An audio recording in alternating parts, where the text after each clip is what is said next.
Agriculture development, इसको थोड़ा quickly करेंगे।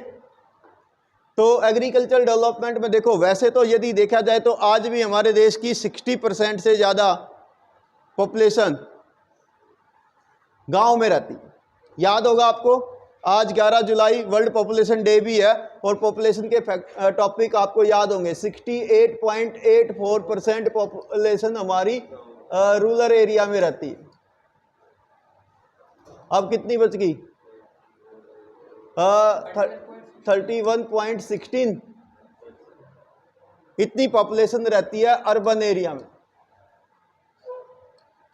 अब जो ये 68% पॉपुलेशन है ये गांव में रहती है, और इसका मुख्य रूप से जो कार्य है वो प्राइमरी एक्टिविटी के रूप में खेती करना, ठीक है। और खेती आज भी हमारी हैंड टू माउथ है, हैंड टू माउथ। बहुत ज़्यादा पैदावार नहीं होती है, समय के साथ साथ इसमें डेवलपमेंट बहुत ही कम हुए हैं, और आज भी हमारी जो ज़्यादातर खेती होती है वो फूड क्रॉप्स की होती है, फूड ग्रेन्स की। या तो यहाँ के किसान जो है वो राइस की खेती करते हैं या गेहूं की खेती करते हैं, ठीक है। इसके साथ साथ कुछ एरिया हमारा ज़रूर हमने जो पहले फॉलो लैंड था अब उसको एग्रीकल्चर लैंड में कन्वर्ट कर लिया है, ये आप बता देंगे।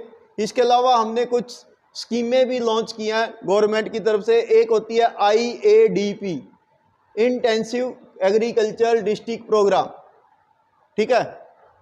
दूसरा होता है IAAP, ये है इंटेंसिव एग्रीकल्चरल एरिया प्रोग्राम, ये हमने लॉन्च किया है। इसके अलावा 1960 के दशक में हमारे यहाँ पर ग्रीन रेवोल्यूशन आया, हरित क्रांति, जिसके हम पैकेज टेक्नोलॉजी भी कहते हैं, वो तरक्की हुई। एक यहाँ पर इम्पोर्टेंट टॉपिक आपके लिए रहेगा, ये 1 अंक का क्वेश्चन है। जो नए सीड थे HYV सीड जिनको आप बोलते हैं, ये रहा HYV सीड्स। इन HYV सीड में सबसे पहले जो फसल डेवलप हुई थी दुनिया में वो 2 थी। एक वीट की पैदावार जो HYV सीड है वो डेवलप हुए थे मैक्सिको में, और दूसरी थी राइस, ये हुए थे फिलीपींस में। मैक्सिको जो है उत्तर अमेरिका और दक्षिण अमेरिका के बीच में देश है मैक्सिको, और फिलीपींस जो है वो ऑस्ट्रेलिया के नॉर्थ में है और इंडोनेशिया के पूर्व में है। यहाँ पर राइस के बीज डेवलप हुए थे। बाद में हमारे देश के अंदर इसको पैकेज टेक्नोलॉजी के रूप में अपनाया गया 1970 के दशक में। वो साल रहा था 1966 और 1967, 1966-67, तब हमारे यहाँ पर ग्रीन रेवोल्यूशन आया, जिसके कारण ज़्यादा पैदावार बढ़ी राइस और वीट की। लेकिन ड्रॉबैक ये हो गया था कि जिस एरिया में पहले हम मस्टर्ड लेते थे, पल्सेज लेते थे, वो एरिया धीरे धीरे डिक्रीज हो गया, ठीक है। तो ये आप बताएंगे। इसके साथ साथ कुछ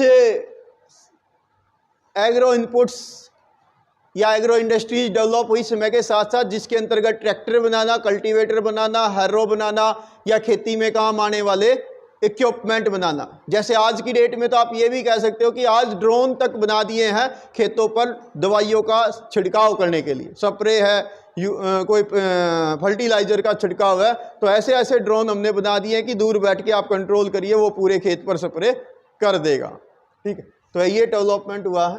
इसके अलावा बाद में प्लानिंग कमीशन ऑफ इंडिया, ये आज़ादी के बाद, आजकल इसका नाम है नीति आयोग, प्राइम मिनिस्टर इसके अध्यक्ष होते हैं। 5-5 वर्ष की योजनाएं चलाता रहा है ये, और इसके द्वारा भी जो एग्रीकल्चर सेक्टर के अंदर पहली जो हमारी पंचवर्षीय योजना रही वो मुख्य रूप से खेती को ही डेवलप करने के लिए बनाई गई थी 1951 से 1956 तक, ठीक है। वो यहाँ नहीं लिखी होगी, कोई बात नहीं। तो इसके साथ साथ कुछ डेवलपमेंट और भी किए गए। इसको मैंने आपको पहले ही बताया था कि ज़्यादा डीपली की ज़रूरत नहीं है, आप ब्रीफली जो मेन बातें बता दी गई हैं इनको नोट कर लेंगे, और इनको सेंटेंस में या कन्वर्ट करके पॉइंट में तब अपने नोट्स प्रिपेयर कर लेना। कुछ बातें अभी आएंगी आगे, तो वहाँ से इसमें ऐड आप कर सकते हैं। अभी हम आगे पढ़ेंगे इंडियन एग्रीकल्चर की प्रॉब्लम और उसके सॉल्यूशन।